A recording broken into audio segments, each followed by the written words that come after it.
Hey, everybody, and welcome to Sell Yeah, the 8-Fig podcast segment that features interviews with a wide array of our valued partners and sometimes seller customers to spread the good word about what they're doing to bring value to the e-commerce space and make for a better ecosystem for us all. I'm your host, as always, Sam Bell. I am also the partnership manager with 8-Fig. So again, I appreciate you tuning in to hear more about our esteemed partners. Today, we have a really, really awesome guest, John Apolinar. I know that. Nailed it. You got it the second try. Yeah, exactly. From UPSAINT. John, really, really appreciate you joining us today. This is going to be a good one. Cool. Yeah, man. Thanks for having me. Super stoked. Love what you guys are doing. So, yeah, I'm ready to dive in whenever. Yeah, let's do it. Before we do that, I'll give everyone a brief bio about John and our very special guest today, and we can take it from there. But John is a new e-com founder as well as a brand partner at workweek.com. The clothing company that he founded, UPSAINT, is pioneering new performance stretch button downs and golf polos with pretty awesome bold patterns that everyone should check out because they're really, really cool. UPSAINT is also an eco-friendly brand, a company that not only provides fashion-forward apparel, but was born to help give baby turtles a clean ocean to grow up in, which is a really cool mission. Each shirt is made from recycled plastic water bottles to reduce plastic waste. The buttons are crafted from coconut shells, I think I read, which is really awesome. Kind of different than your standard run-of-the-mill plastic buttons, which you can find on every other shirt.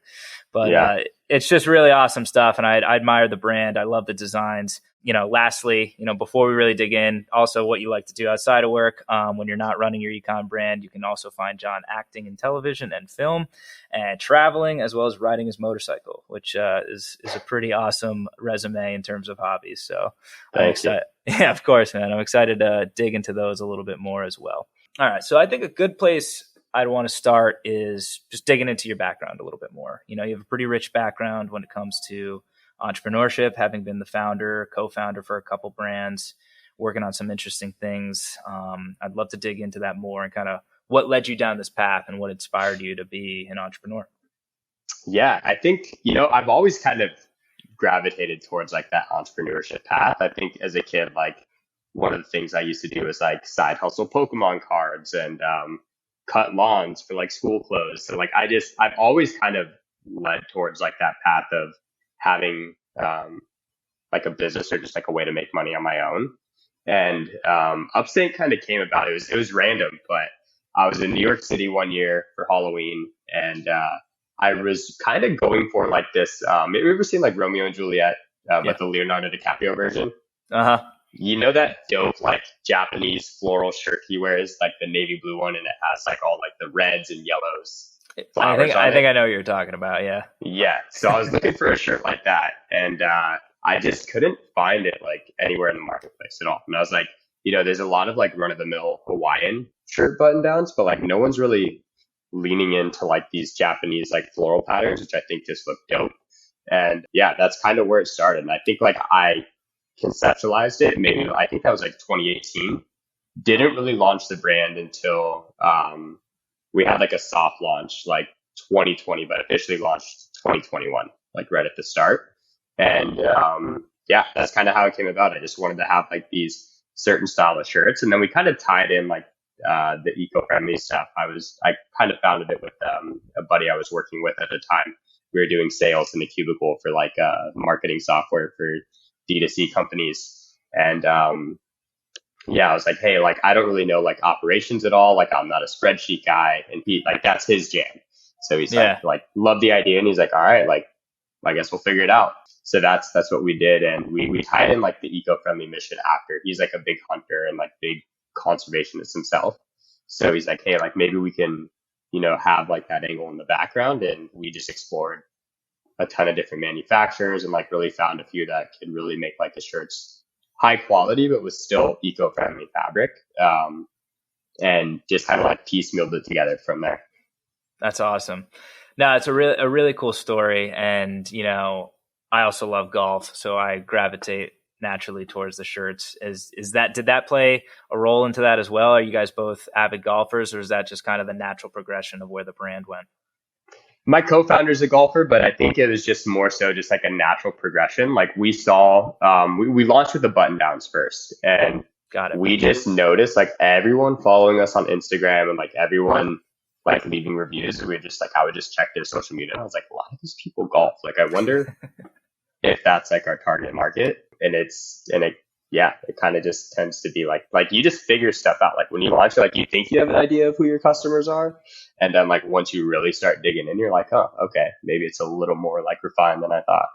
Yeah, exactly. Everyone has like this Yeah. ideal customer in mind when they launch, but then it can go off in a tangent, which is the beautiful thing about e-commerce and entrepreneurship, right? You think you have the Yeah. perfect product for someone, but it works out even better for someone else. Yeah. Um, yeah, and to the point on golf, during like the pandemic when it came about and kind of like the years and months that followed thereafter, there's a lot of people like our age in the city and in suburban areas who really started to adopt golf as like the outdoor sport, right? So it kind of came Yep. at a good time. You guys are launching this brand, pretty awesome, kind of up there with Rowback and a few others that Hmm. have good golf wear. What was it like launching this kind of when the pandemic was still, coming about, right? Maybe 2020, the madness of 2020 was behind you, but in 2021, did you see a lot of carryover in manufacturing and things like that? Were there some hurdles that you had to overcome?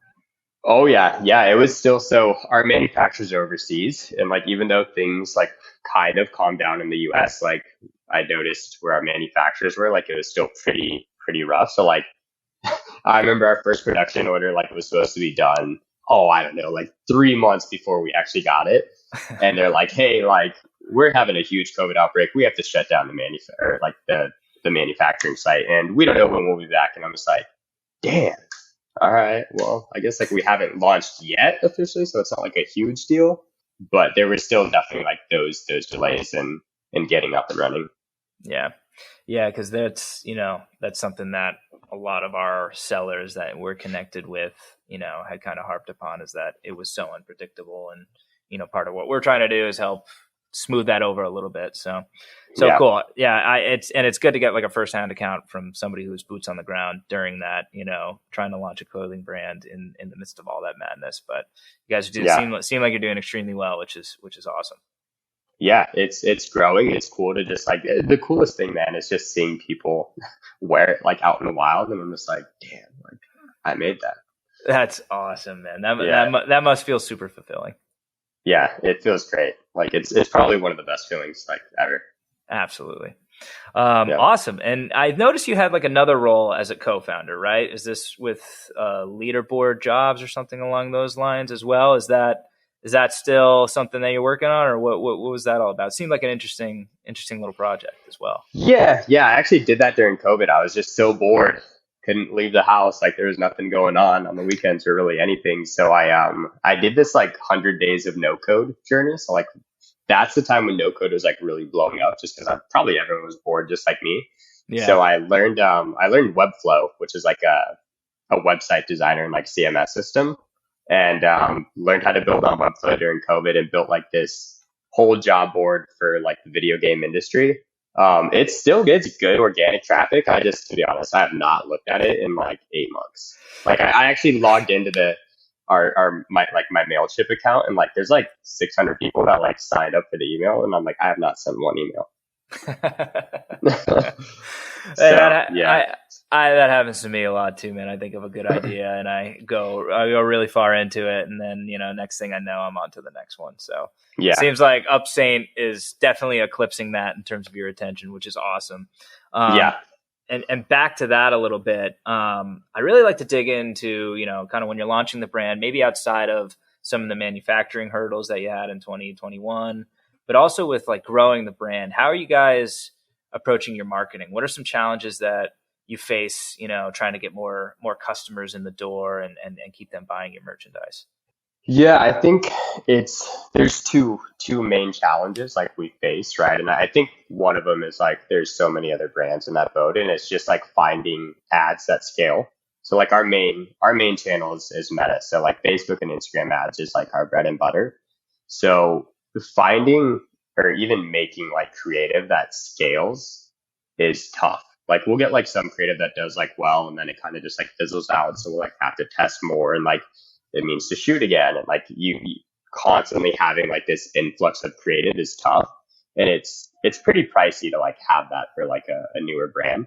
So I think that's one of the challenges. And then the other challenge is keeping our best sellers in stock, which is like what you guys help with. Like that has been such a key learning process for me. Is like when I look at our sales, like we really have like I delineated out as like a tier system, but like our tier ones are like our best sellers. And once those are sold out, people won't buy shit. Like, sorry, can I cuss on this? Yeah, it's fine. Yeah. People will not buy like the tier twos and threes when the tier ones are sold out, but they'll buy them on as add-ons. Like, like when I do like an upsell at the cart. So that was like a huge learning experience. And that's been like a challenge too, of like keeping these tier ones in stock and knowing that if they go out of stock, like revenue just tanks. Interesting. Yeah. Like that, for example, that one design that is like amazing that really caught my eye. Is that like something you would classify as like a tier one product within the store? Yeah. So in the email you said the Van Damme. That's actually that's the tier one of the tier one. That one sells the most. That one sells the most by far. It's a great shirt. It's a fantastic shirt. Yeah, I got the color design. I was watching the Jean-Claude Van Damme movie, and like one of the guys in the background had this like shirt on, and it was like blue and pink, and I was like, I should totally make a shirt with like blue and pink then. And yeah, that's how the name Van Damme came about. That's amazing. That's amazing where you guys are like drawing your inspiration. So is it primarily you that are thinking of these designs, or is it anyone on the team that kind of comes forth and says, hey, I got a new idea for a cool design? Or how are you balancing, designing the shirts overall? Yeah, I think me and my co-founder, like we go back and forth. I'd say in general, like a lot of the designs are the ones like I'm pushing, but like my co-founder does have like inputs too of like, hey, like we should do something like this, or like, we should make it a little more subtle this way. He's just like really good at like refining it and like, let's make it, let's make the flowers like this size instead of this size. And that's kind of like how that whole process comes about. Got it. Makes sense. Yeah. That's awesome. No, yeah. Again, anyone who's listening, go check out UPSAINT. I guarantee you're going to like the shirts, and check out the Van Damme because it's very, very cool. And I'm looking to buy one of those in the near future as well. So what, in terms of like your e-commerce store and kind of how you guys are evolving the brand, like what sort of technologies are you taking advantage of right now? And what sort of, maybe AI, for example, right? Are you taking advantage of any of these new technologies that are emerging? And, how do you see the future of e-commerce overall, like being formed and transformed by some of these new technologies that are emerging in the market? Yeah, we haven't done a lot in the AI space. Like I've tested a few like AI creative apps, but I don't know, maybe I tested the wrong ones. I just haven't found any that have like done what I need them to be or do what I need them to do for like the creative side. And we're not very like written word content heavy, like being like a clothing brand. Like no one's going to check out a blog. So like we don't even have one. Like maybe we should for SEO, but I guess we'll see when we kind of shift that focus. So we actually like we have not touched on AI a lot. But I do think like in general, like one of the things that I'm looking at is like next steps are like more of these like AI analytic platforms. Like I know like Black Crow AI is out there. I don't know if Motion has an AI component, but I know they crunch like a lot of like marketing data just to see like really what ads are really performing and like why. I think that is probably going to be like our next move once we find more of like just like creative that scales a little bit better. Gotcha. And yeah, so that's great in terms of what you're using like right now. So for like the future of UPSAINT, what would you guys say is like the ultimate vision? Do you want to be in more stores nationwide? Do you want to stay online? What do you think would work best for the brand overall? I think D2C, like just having that direct to consumer channel is going to still be the focus. Ideally, I would like to have like some of these like more cooler boutique like retail shops, but as far as like going to like the Nordstroms and like these big, retailers of the world, like I don't see that as like a place where we'd want to be. Like I really just want to control like the customer experience a little bit better than that and really like guide them through that like that purchasing process. So definitely going to stay like D2C focused. and we can just control like the margins a lot better in D2C. Yeah, absolutely.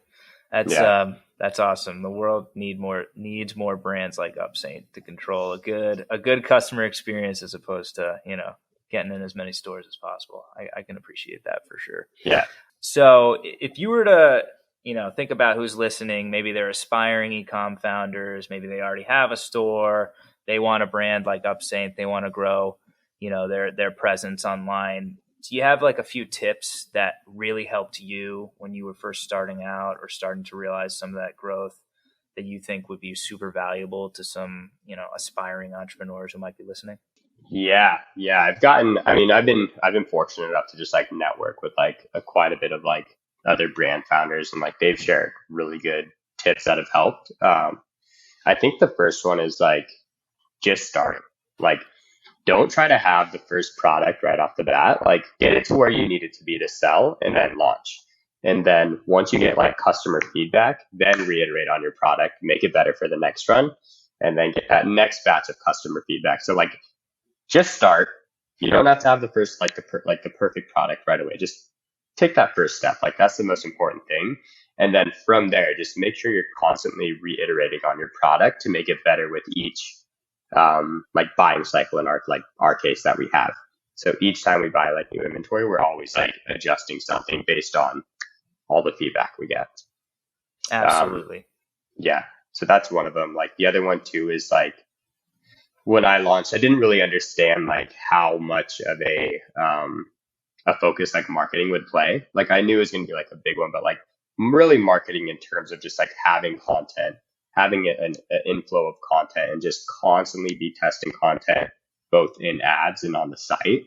Like, I think if I were to like launch another brand, like that would be probably one of the first things I would do, would just be set up like multiple sessions to get a ton of content.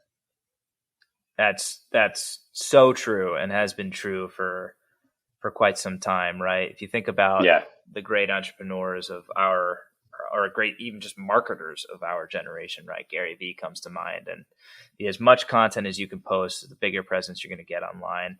And also back to your first tip as well, just start. Don't just be a thinker and constantly thinking of ideas that you want to launch. Like, actually working up the courage and getting into the weeds and figuring it out as you go, which obviously you have become accustomed to being an entrepreneur online. It brings challenges every day, and the more, it'll make you a more well-rounded person overall. At the very least, you might not exit, right? Might not become a billionaire, but you're going to be better on the other end. I guarantee it, a different person in a better way than you ever have been than when you started. Yeah. I call it like the hands-on MBA. Like, I didn't get an MBA, but like, I know for a fact I've just learned so much about business in general by just starting my brand and like not knowing anything beforehand, just like firsthand training. Exactly. That's so true, especially when you're selling like a product like that, right? It's being able to manage the supply chain, stay on top of your operations, manage people so that they can stay on top of your operations is something that's a whole nother ball game, right?